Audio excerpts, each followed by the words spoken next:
de voto, praticamente. E parabéns pela coragem, né? Porque você vir aqui é bem corajoso. Eu espero que o Nunes também tenha essa coragem logo em seguida e tá aberto aí para ele. O que é a pior coisa que o Nunes já fez como pessoa? O Cara, Boulos. que o Nunes já fez, O é Boulos. difícil dizer, porque foram muitas Não, coisas não. ruins que ele já fez na vida. Mas, não, eu entendi tua pergunta. Cara, eu não me arrependo, Marçal, de nada do que eu fiz na minha vida. Eu tive um caminho de tocar desde moleque para lutar pelas pessoas que mais precisam, sair da casa dos meus pais, que são médicos, fui lutar junto com as pessoas que não têm casa, com as pessoas sem teto. Sei que muita gente questiona essa história, mas se pesquisarem vão ver. Eu nunca me acovardei, sempre lutei com as pessoas que mais precisavam.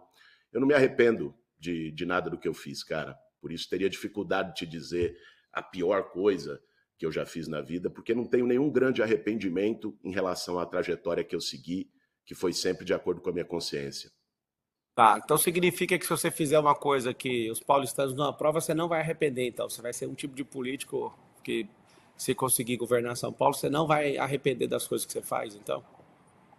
Não, cara, se eu cometer erros na gestão pública, né, certamente eu me arrependerei desses erros. O que eu estou te dizendo é que eu não tenho arrependimento do que eu fiz até agora na minha trajetória, tanto na minha vida pessoal como na minha vida política. A primeira vez que você direcionou uma palavra para mim foi no Conselho de Ética. Você arrepende, por exemplo, de ter aceitado o convite de ser relator naquele negócio do peculato lá na Câmara do Janones? Porque, como relator, você acabou deixando ele passar.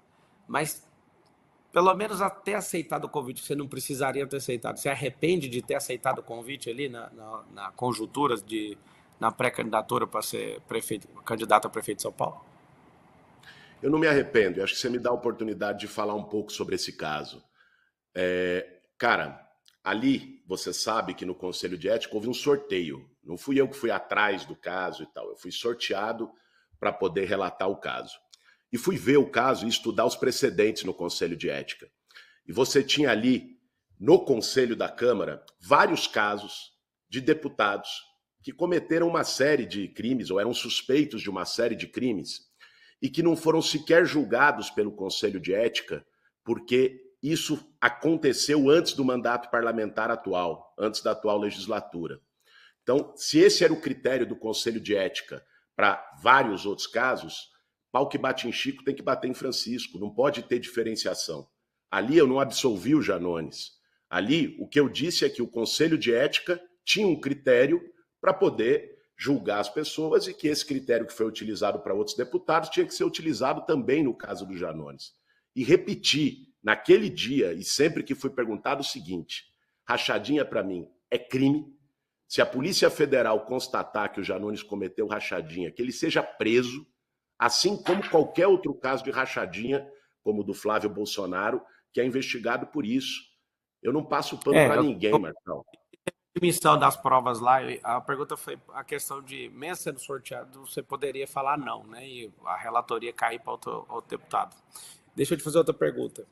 O que seria de São Paulo e do Brasil se não tivesse as empresas? Você sabe responder isso nesse processo seletivo aqui? Claro. Veja Vamos só, tirar de empresa. O que seria o Estado, São Paulo, e o que seria o Brasil? veja só, cara, a gente vive num país capitalista.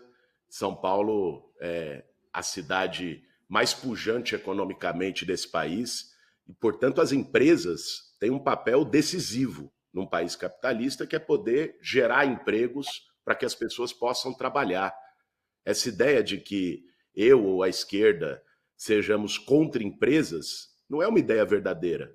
Aliás, um período em que as empresas mais prosperaram e tiveram lucro foram em governos como o do Lula, em que o país teve crescimento econômico importante.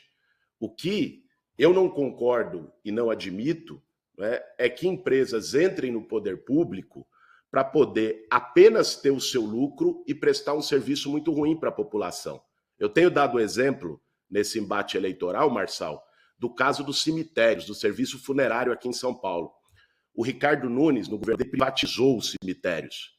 O resultado disso é que as pessoas hoje não conseguem enterrar seus entes queridos. Teve um caso semana passada, que foi noticiado pela imprensa, de uma moça de 23 anos de idade que morreu de pneumonia, ficou 3 dias para ser enterrada porque a família não tinha R$ 750 para pagar o caixão social. E quando foi enterrada, quando a família conseguiu esse dinheiro, não teve lavagem do cadáver nem maquiagem, porque esse era um custo a mais. Esse tipo de coisa eu não admito. Empresa aqui em São Paulo, pegando o caso da prefeitura, que trabalha com a prefeitura e faça o trabalho sério, vai ser valorizada no meu governo. O que não pode Você ter acredita é aqueles que queiram apenas ganhar e prejudiquem a população com isso. Você acredita na prosperidade? Lógico que eu acredito. A sociedade E por que eu que você tá... luto... Então por Diga. que você está 20 anos morando no mesmo lugar, aparentemente não prosperou? Você é um cara que teve instrução em boas escolas, teve o pai, né, que eu acho que os seus pais são médicos. Como é que você acredita numa coisa que você não vive? Porque o salto que você tem patrimonial, se você for olhar, ele é desde quando você virou deputado. Como é que você pode lutar pela prosperidade, sendo que isso não aconteceu na sua vida? Só depois que Cara, você entrou para ter um cargo público que você teve... Eu sei que às vezes a headline assusta, mas desde quando você virou deputado, você teve um aumento de 800 e poucos por cento de... Segundo notícia, né? Eu não conheço o seu vamos patrimônio, explicar mas isso segundo aí? notícia, posso. Se você me permitir dar o tempo até de explicar isso aí, eu acho que as pessoas vão poder entender melhor, né? Mais do que uma headline. Vê só, eu trabalhei minha vida toda como professor. Antes de me formar, já estava no último ano da faculdade de filosofia, fui dar aula numa escola estadual chamada Maria Auxiliadora, e desde então trabalhei como professor nos últimos 20 e tantos anos.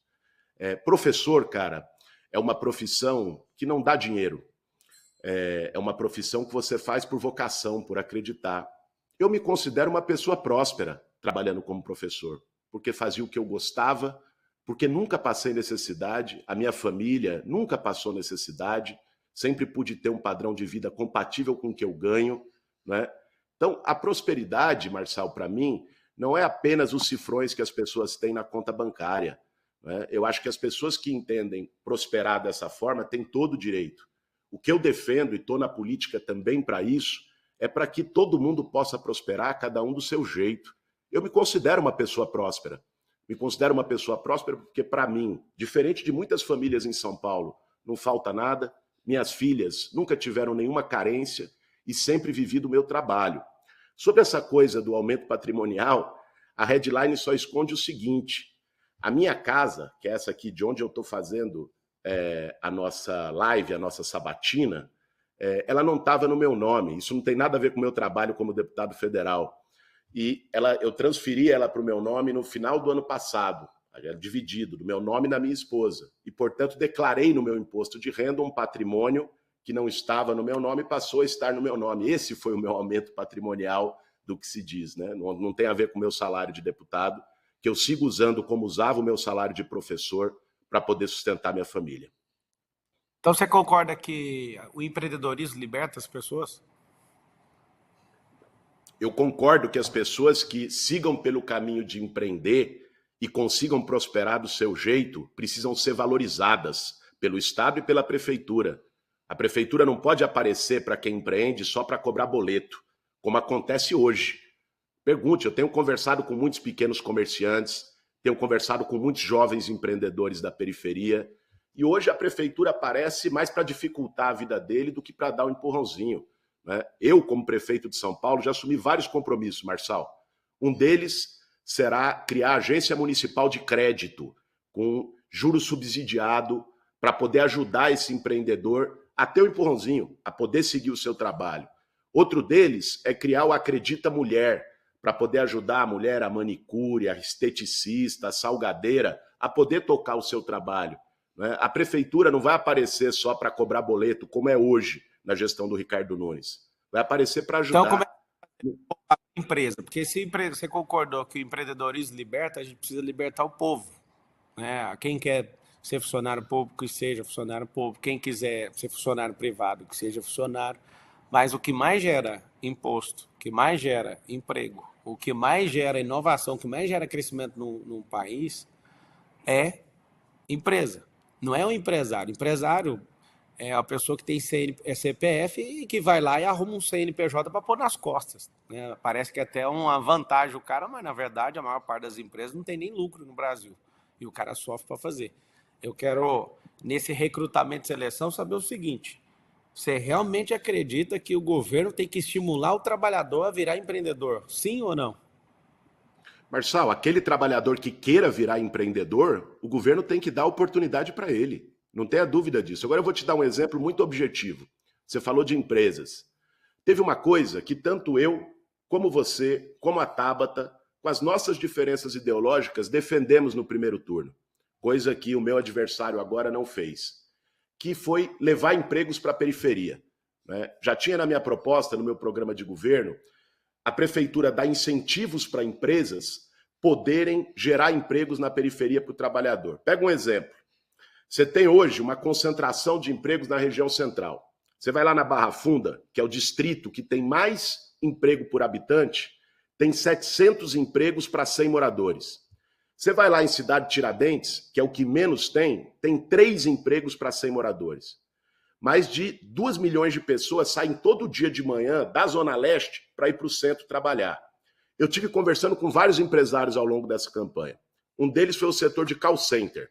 Sabe o que eles falaram para mim, Marção? Que vários call centers estão se mudando de São Paulo para capitais do Nordeste, porque João Pessoa, por exemplo, a capital lá da Paraíba, botou o ISS a 3%, e aí para eles fechou a conta e valorizou.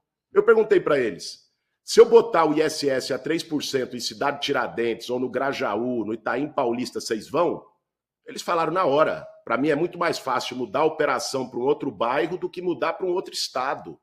Então, uma das coisas que está no meu programa de governo é aproximar o emprego de onde moram as pessoas. E para fazer isso, não basta a iniciativa pública, é dar incentivo para que o empresário, seja com ISS, seja com IPTU, que são os impostos que a prefeitura tem, dá o incentivo para que esse empresário possa se estabelecer lá. Ele não vai por caridade, ele vai pelo ganho dele. E se a prefeitura der esse incentivo, ele vai. E é isso que eu vou fazer como prefeito de São Paulo. Porque não ganha só o empresário, ganha o trabalhador que não vai ficar 2 horas no ônibus lotado, atravessando a cidade, vai poder trabalhar perto de casa. Então eu, como prefeito, a partir de 1º de janeiro do ano que vem, não vou ter nenhum problema para trabalhar em conjunto, em parceria, com aqueles empresários que queiram também contribuir para o bem da cidade. Esse é meu propósito. Ó, o pessoal que está assistindo, aperta o like aí, chama o Nunes, inclusive. Eu acho que a única coisa que o político tem medo de verdade é do povo. Então chama o Nunes, que a minha intenção aqui é entrevistar no mesmo nível que eu estou entrevistando o Guilherme. Para vocês que às vezes estão furiosos aí comigo, o Marçal não está batendo no Guilherme. Eu fiz de tudo da campanha. Eu não tá valendo mais a campanha, eu fazer algo, né, para tocar o terror na vida de ninguém aqui, mas eu estou aberto a fazer entrevista. Eu gostaria que o Nunes, eu sei que você está assistindo aí, que você, seu time, tomasse a decisão de entrar logo em seguida, pelo respeito, né, da quantidade de votos que eu tive aí. Eu estou aqui em Roma, eu poderia virar as costas aí, mas eu estou aqui humildemente fazendo essas perguntas, né? Preparei perguntas para você também. Se às vezes você estiver preocupado, não vou tocar em nada de pejorativo, quero mostrar a lucidez mesmo, que tem muita paixão na política. Então, quem está assistindo, escreve aí, escreve, chega aqui, Nunes, cola aqui, Nunes, eu não quero agir com desrespeito, nem com lacração, inclusive. Isso aqui, para quem não sabe, eu sou entrevistador também, eu tenho um canal de entrevistas, sei lá, acho que eu devo ter feito mais de 300 entrevistas, e eu gosto de tirar as respostas das pessoas. Ô, Guilherme, conta para mim como é que você vai fazer, dá 3 soluções aí que aumenta a receita do Estado sem aumentar imposto e taxa. Você tem essa solução aí? Tenho sim, Marçal. Uma delas é poder garantir que a prefeitura tenha mais inovação para fazer a cobrança da dívida ativa, né? Você tem hoje mais de 150 bilhões de dívida com a prefeitura. E você tem poucos procuradores da Fazenda da prefeitura fazendo a cobrança dessas dívidas. Você pode implementar métodos como outras metrópoles do mundo têm, inclusive com o uso de inteligência artificial, para poder facilitar a cobrança dessas dívidas e a prefeitura ter isso sem aumentar R$ 1 de taxa. Uma outra coisa que é importante é melhorar a qualidade do gasto público, cara. São Paulo hoje não precisa aumentar imposto, não. O orçamento é de 112 bilhões de reais. É o maior orçamento da história da cidade. O problema não é falta de dinheiro, é falta de prefeito, falta de planejamento. Se você direcionar melhor o gasto público, você consegue garantir que a política pública seja eficiente na ponta, a saúde seja melhor, a educação seja melhor, o transporte seja melhor, sem que custe isso R$ 1 no bolso de ninguém a mais. E tem, só se me permite a terceira coisa, você me perguntou 3, só falar da terceira que eu acho que é muito importante. Fala a terceira, só para te corrigir, que você vai ter que falar mais duas, se for o caso. A primeira que você falou de cobrar dívida ativa, a dívida é imposto atrasado. Então, não é uma solução de gerar receita para o Estado sem imposto. A dívida ativa, 150 bilhões que você informou, é dívida que está atrasada. Eu entendi que é uma solução para fazer isso, mas continua sendo um imposto. Se você quiser trazer mais algum.